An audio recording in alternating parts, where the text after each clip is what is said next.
1408, February 23rd, 2025. Right now marks 728 hours of progress on the Globe Horror Simulation. Currently, the refactored code has been implemented. Now, actually, it wasn't typed one by one, but just downloaded from the GitHub video series. And the reason for that, instead of going through the video and typing it line by line, at least for the last two videos, for the previous videos, the code was typed, but not for these last two sections, which was the just basically refactoring. And the reason for that is that it's 37 scripts just for a cube, which makes this one of the more questionable DirectX 11 tutorial code bases, as 90% of this is boilerplate that doesn't actually do anything, very object oriented.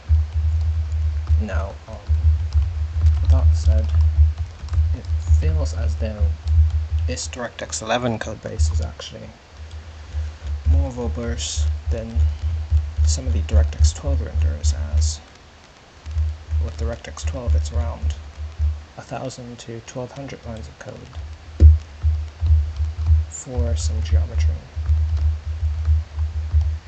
And with this, it's probably several thousand lines of code, which most of it is actually not even doing anything.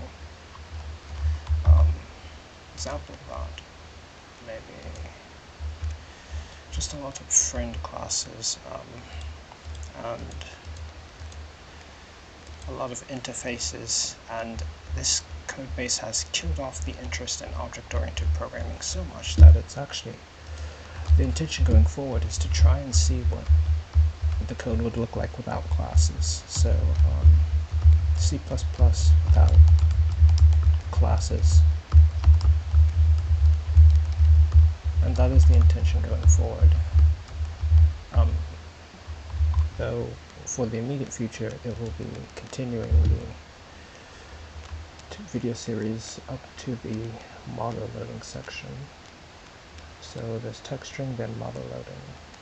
And those are the next two topics, and after that I'll probably just stop with this video series, or at least watching it, as the code is no longer, it's more trouble than it's worth. And so the intention will be to learn from this series, which also has a questionable code base now.